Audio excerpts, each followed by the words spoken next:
Hello, नमस्कार. मी BH Patil, HGM college Karad. इयत्ता 12वी कॉमर्समध्ये बँकिंग विषय, या बँकिंग विषयाचे 2 papers, paper first, paper second.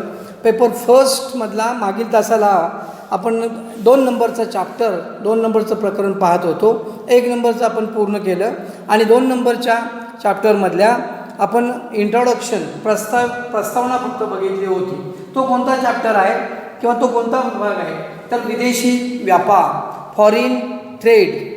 तो मागच्या वेळेला आपण चर्चा अशी केली होती की आधुनिक व्यापारामध्ये विदेशी व्यापाराला खूप महत्त्व आहे. कारण इंग्रजी भाषेमध्ये ट्रेड अँड कॉमर्स या दोन्हीचा अर्थ मराठीत व्यापार असा घेतला जातो, पण ट्रेड आणि कॉमर्स हे वेगवेगळे आहे. ट्रेड आणि कॉमर्स आपण बघितलं, 11वी शिकलेलो आहे की व्यापार आणि वाणिज्य यामध्ये काय फरक आहे. व्यापार म्हणजे वस्तूची खरेदी किंवा विक्री, त्याला आपण व्यापार म्हणतो. म्हणजे वस्तूची देवाणघेवाण, वस्तूची खरेदी विक्री, त्याला व्यापार म्हणतो. आणि जी व्यक्ती खरेदी किंवा विक्री करते किंवा विक्री करणाऱ्या व्यक्तीला व्यापारी असे म्हणतात. आणि वाणिज्य म्हणजे काय बघितलं, हा जो व्यापार आहे या व्यापाराचा समावेश वाणिज्यामध्ये आहे. या व्यापार आणि व्यापाराला मदत करणारी अनुषंगिक सेवा साधने. मग अनुषंगिक सेवा साधने कोणती आहेत, तर अनुषंगिक सेवा साधने आपण मागच्या तासाला बघितली होती. ती म्हणजे बँका, विमा, साठवणूक, अभिकर्ते, वाहतूक आणि जाहिरात ही सेवा साधने आहेत. या सेवा साधने आणि व्यापार या दोन्हीला मिळून वाणिज्य असं म्हटलेलं आहे. आणि म्हणून व्यापाराचे प्रकार मागच्या वेळेला बघताना आपण असं बघितलं होतं की व्यापाराचे प्रमुख 2 प्रकार आहेत. विदेशी व्यापार बघण्यापूर्वी आपण व्यापाराचे प्रकार बघू.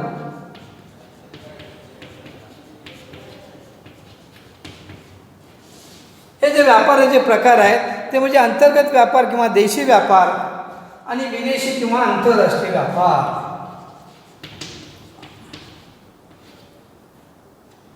अंतर्गत व्यापार, विदेशी व्यापार.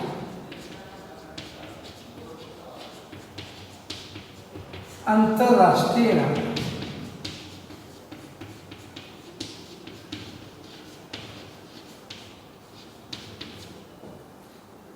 अंतर्गत व्यापार म्हणजे काय, तर देशातल्या देशात जो व्यापार चालतो त्या व्यापाराला अंतर्गत व्यापार असे म्हणतात. एकाच देशामध्ये, वेगवेगळ्या राज्यामध्ये, वेगवेगळ्या जिल्ह्यामध्ये जो व्यापार चालतो त्याला अंतर्गत व्यापार म्हणतात. आणि विदेशी व्यापार म्हणजे काय, तर 2 देशामध्ये चालणाऱ्या व्यापारास विदेशी व्यापार किंवा आंतरराष्ट्रीय व्यापार असे म्हणतात. हे थोडक्यात आपण मागच्या तासाला बघितलं होतं. आता अंतर्गत व्यापार किंवा देशी व्यापार जो आहे, या अंतर्गत व्यापाराचे प्रकार किती आहेत, 2 प्रकार आहेत. हे अंतर्गत व्यापार 2 प्रकार, एक घाऊक व्यापार आणि 2 किरकोळ व्यापार.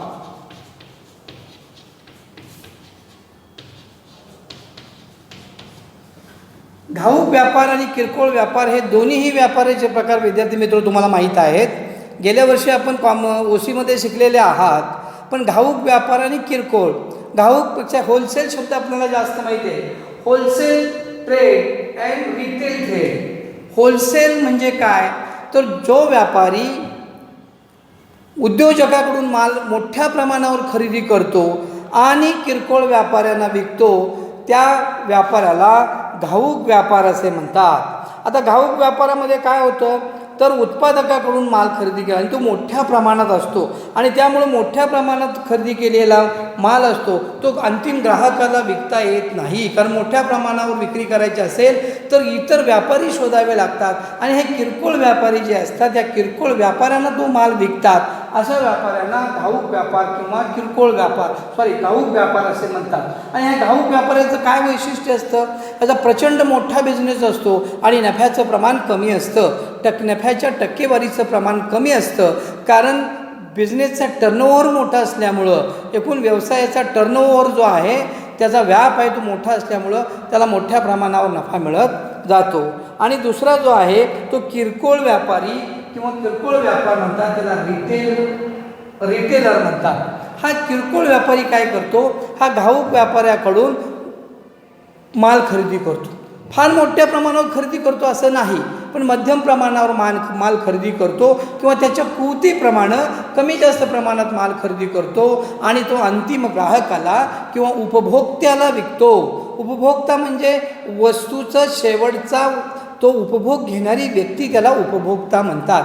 तो ग्राहक असतो. म्हणजे किरकोळ व्यापाऱ्याकडून माल नेऊन पुन्हा त्याची विक्री केली जात नाही, तो स्वतःसाठी स्वतःच्या उपभोगासाठी तो वापरला जातो. आणि मग अशा व्यक्तींना माल विकतात उपभोक्त्याला, त्या व्यापाऱ्याला किरकोळ व्यापार म्हणतात. आणि किरकोळ व्यापारी विकणाऱ्या व्यक्तीला किरकोळ व्यापारी म्हणतात. आता किरकोळ व्यापारीमध्ये तुम्ही अनेक बघितले असतील. तुमच्या शेजारी असणारा दुकानदार किरकोळ व्यापारी म्हणून काम करतो, किंवा फिरते व्यापारी असतील, एक छती दुकानं असेल, त्यानंतर साखळी पद्धत असेल, हे अनेक तुम्ही बघितले. मॉल असतील, त्यानंतर वेगवेगळ्या प्रकारची प्रदर्शने भरतात, तिथं अनेक प्रकारचे लोक येतात. हे सगळे जे व्यापारी असतात हे सगळे किरकोळ व्यापारी मालाची विक्री करण्यासाठी किंवा मालाची जाहिरात करण्यासाठी आलेले असतात. आणि हे किरकोळ व्यापारी यांचा नफा मात्र घाऊक व्यापाऱ्याच्या तुलनेत टक्केवारीने जास्त असतो, परंतु बिझनेस त्यांचा असतो, व्यवसाय टर्नओव्हर त्यांचा असतो, तर टर्नओव्हर घाऊक व्यापाऱ्याच्या तुलनेत खूप कमी असतो. आणि म्हणून नफ्याचा टक्केवारी जास्त असते आणि यांना त्यांचा तो नफा मिळत असतो. अशा प्रकारे आपल्याला अंतर्गत व्यापार किंवा देशी व्यापार काय आहे हेही मागच्या तासाला थोडक्यात आपण बघितलं होतं. म्हणजे देशी व्यापार, अंतर्गत व्यापार हे सगळं बघितल्यानंतर आपल्याला आजचा टॉपिक जो महत्त्वाचा आहे तो म्हणजे कोणता, तर विदेशी व्यापार. तर यातला दुसरा जो भाग आहे विदेशी व्यापार किंवा आंतरराष्ट्रीय व्यापार, हा जो आहे तो तुमच्या माहितीसाठी सांगितला. हा ओसीमध्ये गेल्या वर्षी तुम्ही शिकलेला होताच आणि आताही आपल्याला तो बँकिंगमध्ये थोड्या प्रमाणात आहे.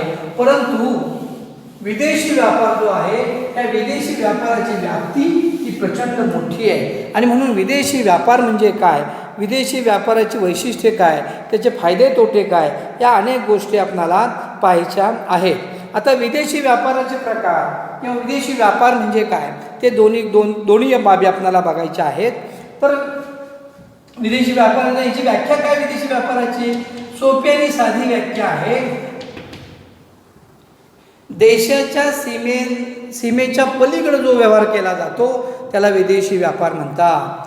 आणि सोपी व्याख्या त्याहून बघायचं म्हटलं तर दोन देशामध्ये चालणाऱ्या व्यापाराला विदेशी व्यापार म्हणतात. आता कोणतेही जगातले दोन देश, जगामध्ये 200च्या आसपास देश आहेत, या कोणत्याही दोन देशामध्ये जो व्यापार चालतो त्याला विदेशी व्यापार म्हणतात.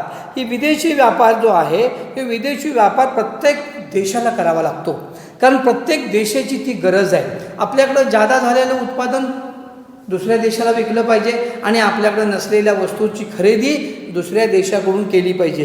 ही वस्तूची खरेदी, वस्तूची विक्री करायची असेल आणि ते देशाच्या बाहेर करायची असेल तर तुम्हाला त्या व्यापाराला विदेशी व्यापार म्हणतात. आणि म्हणून विदेशी व्यापाराची व्याख्याच करताना असं म्हणजे दोन देशामध्ये चालणारा व्यापार.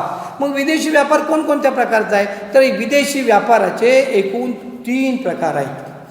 हे 3 जे प्रकार आहेत विदेशी व्यापाराचे ते आपल्याला सविस्तर बघायचे आहेत. त्याचे 2 सविस्तर आहेत. एक व्यापार आपल्याला सविस्तर नाही, एक आयात व्यापार, त्याला इम्पोर्ट ट्रेड म्हणतात.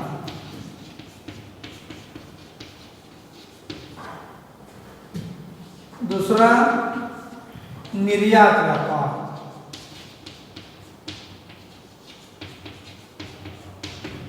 एक्सपोर्ट.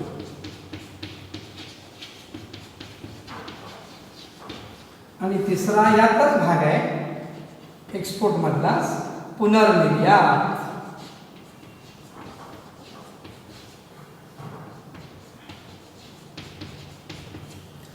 काय आहे हे 3 याच्यामध्ये, म्हणजे विदेशी व्यापारामध्ये विदेशी व्यापार 3 प्रकार, आयात व्यापार, निर्यात व्यापार आणि पुनर्निर्यात व्यापार.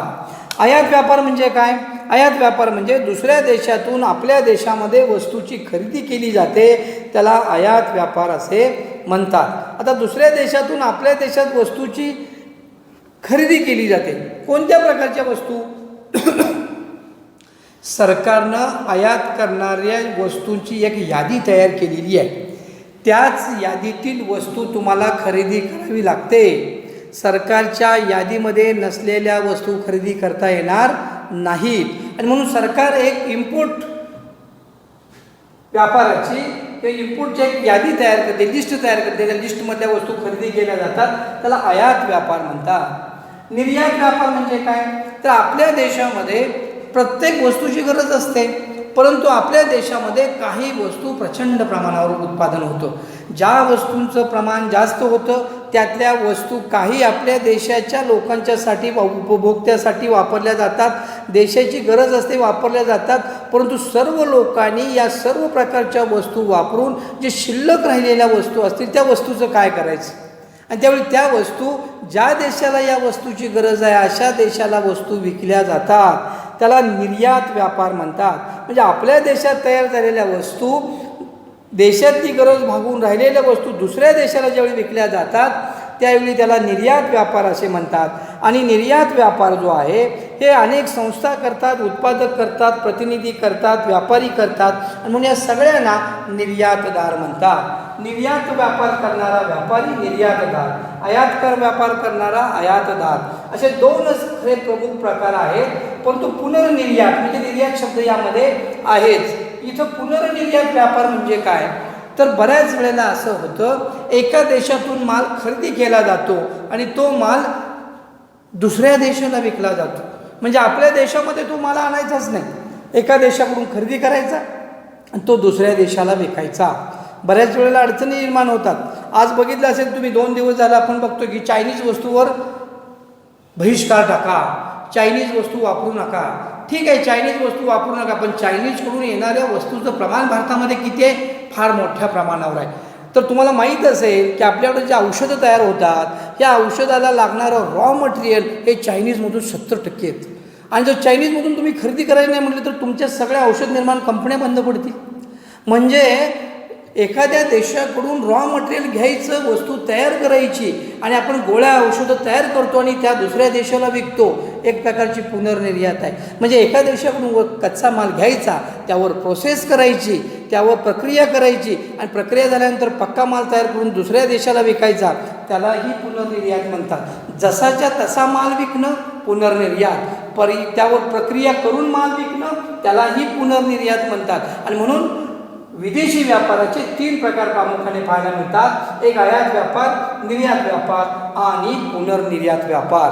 हे तिन्ही मुद्दे जर आपण विचारात घेतले तर आपल्याला याची व्याख्या सोपी आहे आणि सहजपणे आपण या व्याख्या सहजपणे लक्षात ठेवू शकतो किंवा याची माहिती लिहू शकतो. तुम्हाला परीक्षेमध्ये प्रश्न मोठाही विचारलेला आहे, लहानही काय विचारले?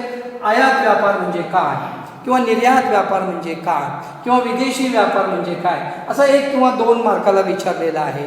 तर तुम्हाला फक्त असं विचारलेलं आहे, विदेशी व्यापाराचे प्रकार 2 मार्काला विचारलेले आहे. आपल्याला मार्क्स किती आहेत परीक्षेमध्ये त्या दृष्टीने आपलं उत्तर स्ट्रेच करता आलं पाहिजे. कमी मार्क्स असतील उत्तर कमी, तोच प्रश्न जर जास्त मार्काला असेल तर उत्तर वाढवता आलं पाहिजे.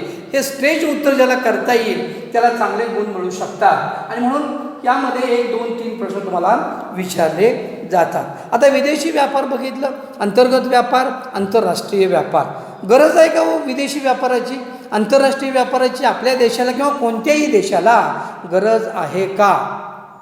तर गरज आहे. या जगामध्ये प्रत्येक देशाला विदेशी व्यापाराची किंवा आंतरराष्ट्रीय व्यापाराची गरज आहे.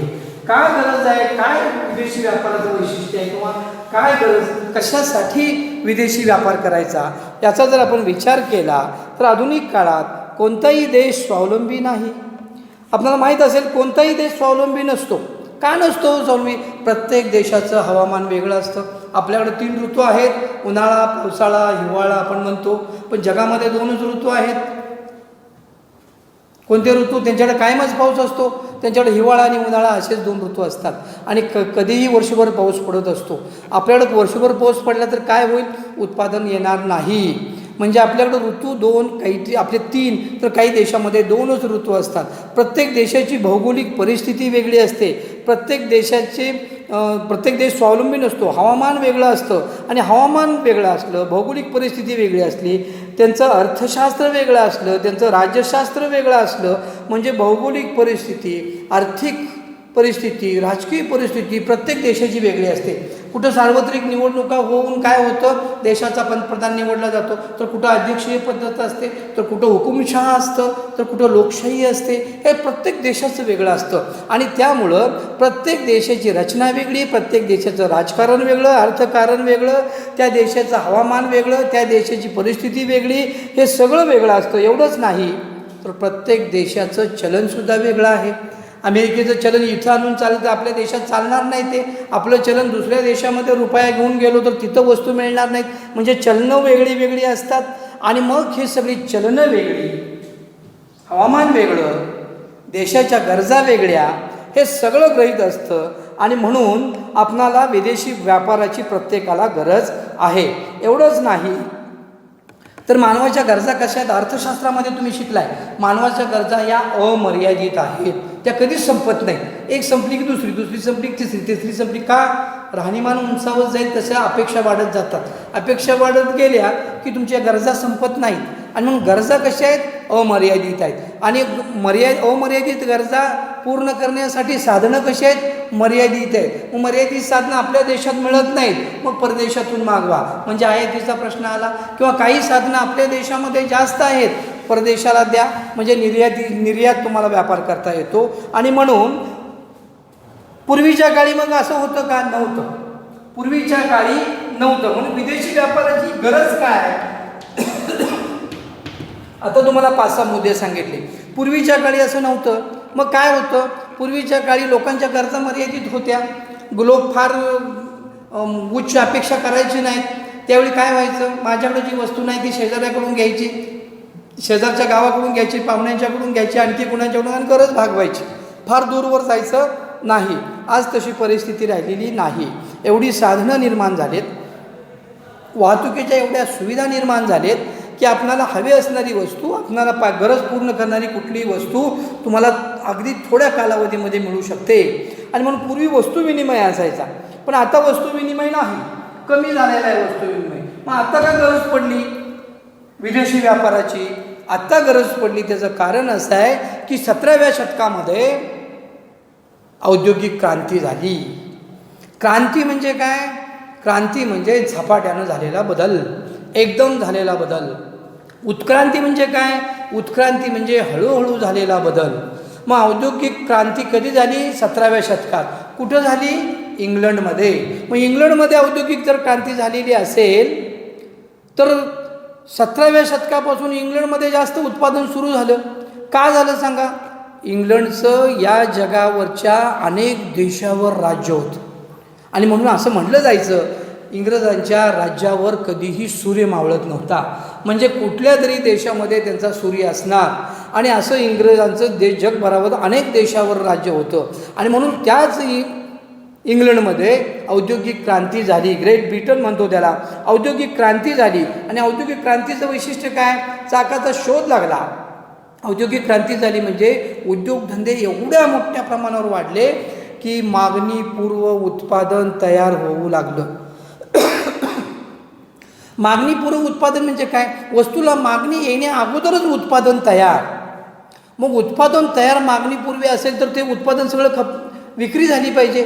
देशाची गरज भागून राहिलेलं उत्पादन काय करायचं, मोठ्या प्रमाणावर माणसानं मग तयार केलेलं उत्पादन, हातावर तयार केलेलं उत्पादन मर्यादित होतं. आता मशीनवर उत्पादन सुरू झालं आणि मशीनवर किती प्रचंड प्रमाणामध्ये उत्पादन होतं आपल्याला कल्पना असेल. म्हणजे लाखो वस्तू एका दिवसात मशीन उत्पादन करतं.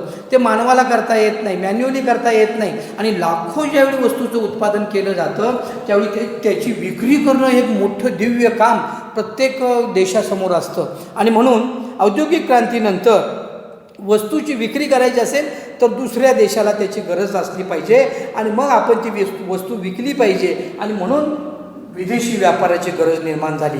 आणि मग विदेशी व्यापाराची दुसरी गरज काय, जगामध्ये सगळे देश विकसित आहेत का, नाही. सगळे जवळ विकसित आहेत का, नाही. कुठले देश विकसित आहेत आपल्याला माहीत असेल. विकसित म्हणलं की आपण 2 नाव अगोदर घेतो. 1 number America, 2 number Japan. France आहे, जर्मनी आहे, चायना आहे, ग्रेट ब्रिटन आहे, ऑस्ट्रेलिया आहे, हे सगळे देश विकसित आहेत. मग आम्ही कशात मोडतो? आम्ही विकसनशील. मग अविकसित पण नाही, आम्ही खालीही नाही, आम्ही वरही नाही. विकसनशील म्हणजे काय? विकसनशील म्हणजे विकासाच्या मार्गावर असलेले आम्ही, म्हणजे आम्ही विकास करतोय. म्हणजे असे विकसित देश आहेत, अविकसित देश आहेत, विकसनशील देश आहेत. मग विकास करायचा असेल तर परदेशातून तुम्हाला आयात करावी लागेल, अनेक गोष्टींची आयात करावी लागेल, प्रोसेस करावी लागेल, उद्योगधंदे वाढवावे लागतील. म्हणजे तुम्हाला तिथं विदेशी व्यापार आला, तुमच्याकडे तयार झालेल्या वस्तू दुसऱ्या देशाला विकावी लागतील, परकीय चलन घ्यावं लागेल, त्याशिवाय देशाची प्रगती होणार नाही.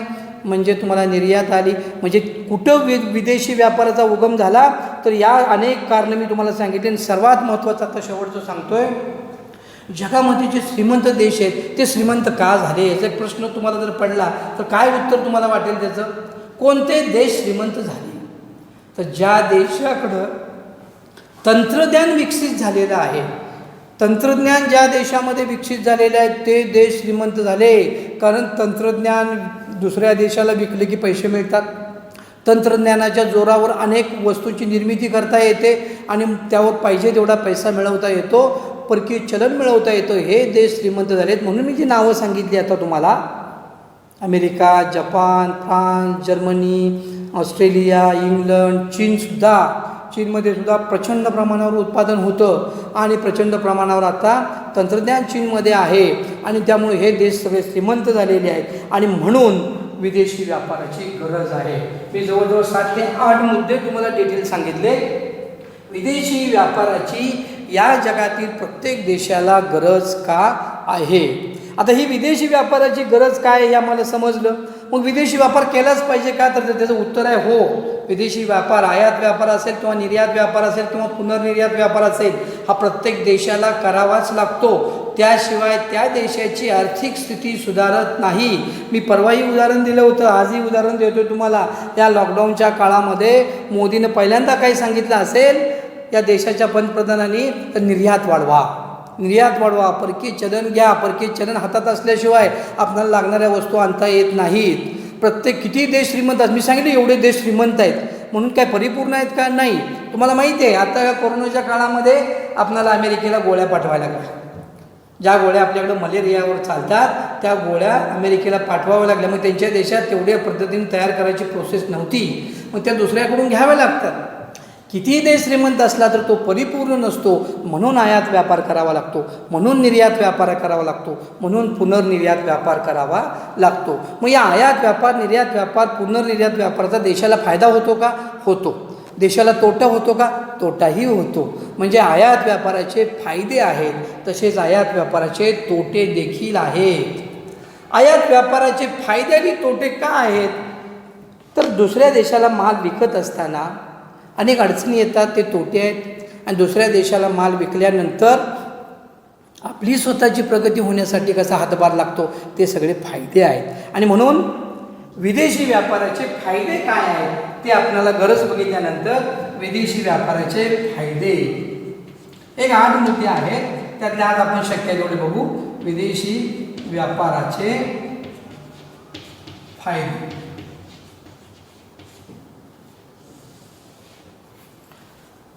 एक विदेशी व्यापार म्हणजे काय तुम्हाला सांगितलं. विदेशी व्यापार म्हणजे 2 देशामध्ये चालणारा व्यापार. याचा गरज काय? तर त्याशिवाय प्रगती होत नाही.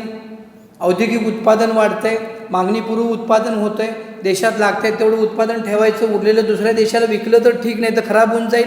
समजा जास्त उत्पादन केलं नाही, थांबवलं ते उत्पादन, तर देशातल्या लोकांना रोजगार मिळणार नाही, बेकारी वाढेल आणि एक दुष्टचक्रामध्ये तो देश जाईल. आणि म्हणून औद्योगिक क्रांतीमुळं उत्पादन जे वाढायला लागलं, त्या वाढलेल्या उत्पादनाला जगातली बाजारपेठ आवश्यक असते आणि म्हणून विदेशी व्यापाराची गरज निर्माण झाली. त्याचा काय फायदा होतो? पहिला फायदा आणि सर्वात मोठा फायदा, विदेशी चलनाची प्राप्ती होते.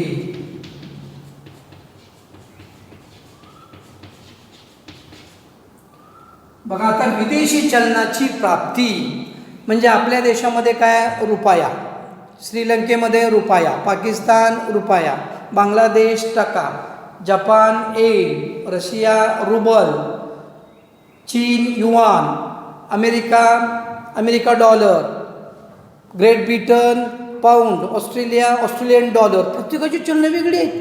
एका देशातलं चलन दुसऱ्या देशामध्ये सहजपणे चालत नाही. म्हणजे वेगवेगळ्या देशाची चलन आहे, तरी आम्हाला ते पाहिजे. कशासाठी पाहिजे? विदेशी चलन आम्हाला पाहिजे. का? तर विदेशी चलन जर आमच्या देशामध्ये असेल तर आम्हाला निर्यात करावी लागेल, आणि विदेशी चलन जर आम्हाला मिळालं तर त्या चलनातून आम्ही जगातल्या कुठल्याही देशाकडून कुठलंही तंत्रज्ञान, कुठलीही वस्तू खरेदी करू शकतो. आमच्या रुपयाला कोण देत नाही. परंतु माझ्याकडे अमेरिकन डॉलर जर असतील तर मी अमेरिकन डॉलर देऊन अमेरिकेकडून वस्तू खरेदी करू शकतो. माझ्याकडे जपानचे येन असतील तर जपानला येन देऊन मी वस्तू खरेदी करू शकतो. परंतु माझे रुपये घेऊन मला वस्तू त्या देत नाहीत, मोठ्या प्रमाणावर देत नाहीत. आणि दुसरा मुद्दा महत्त्वाचा, विदेशी चलन जर देशाकडे मोठ्या प्रमाणावर असेल तर आपल्या देशात नोटा छापल्या जातात ना, त्या नव्या नोटा छापण्यासाठी विदेशी चलनाची गंगाजळी जवळ ठेवावी लागते, सोने गंगाजळी म्हणून ठेवावी लागते. ज्या देशाकडे विदेशी चलनाची पुंजी कमी आहे त्याला नोटा छापता येत नाहीत, आणि म्हणून तिथं अडचण निर्माण होते. नोटाला आधार म्हणून जे रिझर्व्ह ठेवावं लागतं त्यामध्ये विदेशी चलन लागतं. म्हणून प्रत्येक देशाला विदेशी चलनाची आवश्यकता असते. विदेशी चलन जर तुम्ही भरपूर असेल तुमच्याकडं तर तुमचा देश आर्थिक मजबूत असतो असं समजलं जातं. आणि आर्थिक मजबूती ही विदेशी चलनावर अवलंबून असते. आणि विदेशी चलन असल्याशिवाय विदेशी चलन असल्याशिवाय देशाला सगळ्या गोष्टीचा फायदा करून घेता येत नाही. त्यामुळे विदेशी चलनाची प्राप्ती होते, हा विदेशी चलन व्यापारातला पहिला फायदा आणि मोठा फायदा आहे. दुसरा त्यामधला फायदा जो आहे, विदेशी चलनाची प्राप्तीनंतर आर्थिक विकासात वाढ होते, देशाच्या आर्थिक विकासात वाढ.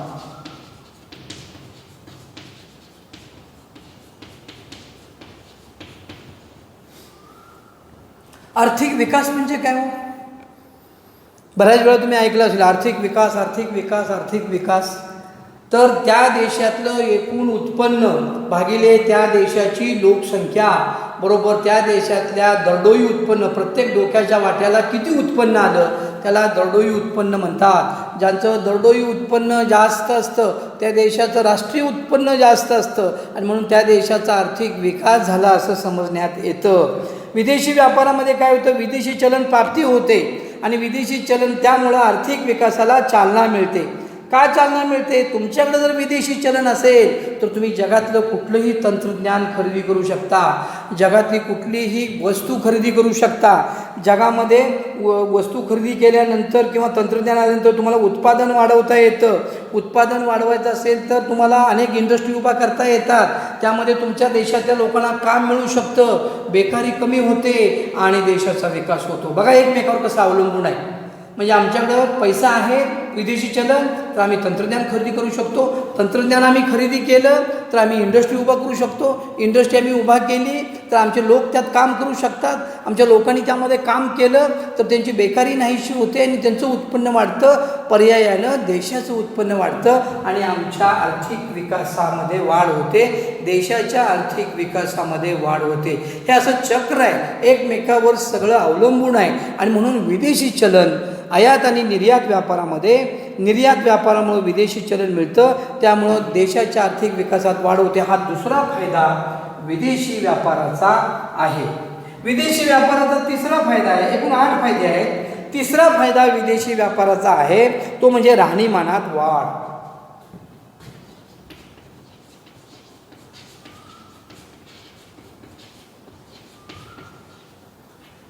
राहणीमान म्हणजे प्रत्येक माणसानं आपण ज्या स्थितीत आहोत, ज्या स्टेजमध्ये आहोत त्यापेक्षा चांगल्या स्टेजमध्ये राहायला आवडतं.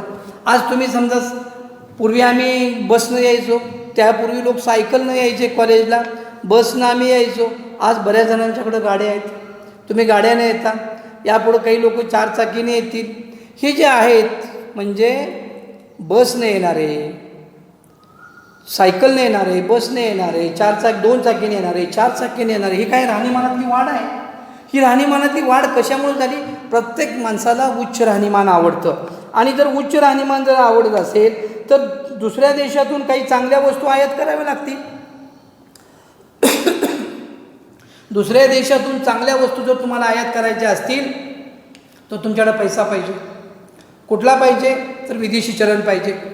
ते कसं मिळेल तर तुम्हाला विदेशी निर्यात करून मिळेल. म्हणजे विदेशी चलन तुम्हाला जर मिळालं तर विदेशी चलनामध्ये लोकांच्या राहणीमानात वाढ दिसून येते. पूर्वीपेक्षा भारतातील राहणीमान सुधारलं आहे का?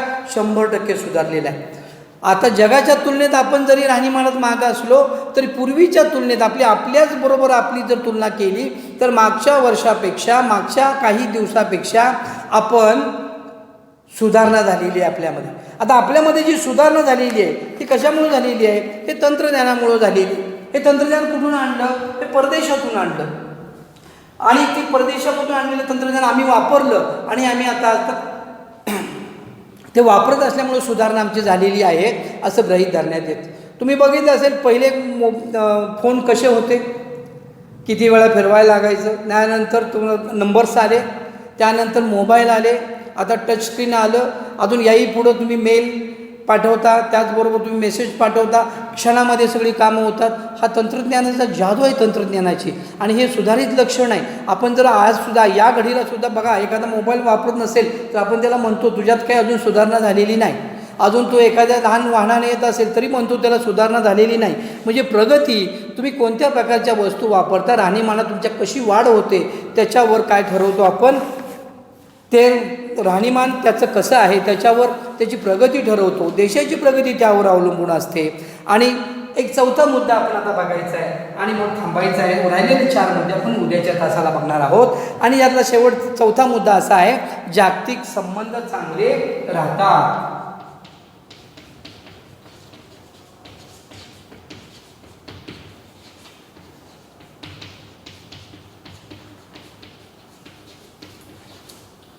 जागतिक संबंध म्हणजे काय? तुम्ही आयात करायचं आहे, निर्यात करायचं आहे. आयात करणारा देश वेगळा आहे, निर्यात करणारा देश वेगळा असतो. या सगळ्याशी चांगले संबंध राहतात. जो आपल्याला वस्तू विकतो, ज्याच्याकडून आपण वस्तू खरेदी करतो त्याच्याशी चांगले संबंध ठेवावे लागतात. आता शेजारच्या देशाची सगळ्यांचीच कुरबुर असते किंवा ज्या देश 2 प्रगतीपथावर आहेत त्यांच्यातही वाद असतो, जे कमी अधोगती आहे त्यांच्यातही वाद असतो. परंतु एकमेकाच्या देशाचे संबंध चांगले कसे राहतात तर लोकांच्या देशातील लोकांबरोबर संबंध येत असतात. आपल्या देशात तयार झालेल्या वस्तू दुसऱ्या देशातल्या आपल्या देशात, त्यामुळं आपण शेजाऱ्याशी चांगलं वागतो की नाही? वागतो. शेजाऱ्याशी वस्तूची देवाणघेवाण करतो. साधं एखादी घरामध्ये वस्तू नसेल तर आपण शेजाऱ्याकडून उष्णे आणतो आणि उष्ण देणारा आणि आपल्याकडून उष्ण नेणारा याचे संबंध चांगले राहतात. देणं आणि घेणं दोन्ही पाहिजे. नुसतं घेणारा असेल तर आपण त्याला लांब ठेवतो, संबंध त्याचे बिघडतात. परंतु देणारा आणि घेणारा असा असेल आणि तो योग्य वेळेत योग्य किमतीत देणारा घेणारा असेल तर 2 देशाचे संबंध सुधारतात. आणि 2 देशाचे जर संबंध सुधारले तर जागतिकमध्ये अनेक देश आहेत, ते सगळ्या देशाबरोबर संबंध चांगले राहतात. आणि हे संबंध चांगले राहण्यासाठी सर्वात महत्त्वाचं मदत कोण करत असेल तर विदेशी व्यापार. आजसुद्धा सगळ्या जगामध्ये काय झालं बा, कोरोनामुळे सगळे देश लॉकडाऊन झालेत, संपूर्ण व्यवहार ठप्प झाला आहे. प्रत्येकाला निर्यात करायची आहे, प्रत्येकाला आयात करायची आहे. ज्यांचे संबंध चांगले आहेत त्यांचे भराभर सुरू झालेले आहेत. आता आयात निर्यातीमध्ये आयात आणि निर्यात करण्याच्या या व्यवहार सुरू झालेले आहेत. का? तर चांगले संबंध त्यांचे आहेत, त्यांचे सुरू झालेले आहेत. आपण चीनबरोबर भांडत जरी असलो, पाकिस्तानबरोबर भांडत असलो तरी चीनमध्ये आपण काही ऑर्डर्स दिल्या, चीननं आपल्याकडे काही ऑर्डर्स दिल्या, तर हे सगळं करावंच लागतं. आणि म्हणून जागतिक संबंध सुधारायचे असतील तर विदेशी व्यापार हा एक महत्त्वाचा मुद्दा सर्वांनी विचारात घ्यायला पाहिजे. कारण विदेशी व्यापारामुळं हा जागतिक संबंध चांगले सुधारतात, येतात, चांगले राहतात. अशा पद्धतीनं आपल्याला विदेशी व्यापार म्हणजे काय, विदेशी व्यापाराचे प्रकार, अंतर्गत व्यापाराचे प्रकार, विदेशी व्यापाराचे फायदे आणि विदेशी व्यापाराचे तोटे बघायचे आहेत. तर विदेशी व्यापाराचे जे फायदे आहेत त्या फायद्यामध्ये आपण 1, 2, 3, 4 फायदे बघले, एकूण 8 फायदे. राहिलेले 4 फायदे जे आहेत ते आपण पुढच्या तासाला पाहणार आहोत. या तासामध्ये आता जे तुम्हाला सांगितलं तेवढं समजलं असेल असं गृहीत धरतो. पुढच्या तासाला पुढचे 4 मुद्दे सांगतो. धन्यवाद. Thank you very much.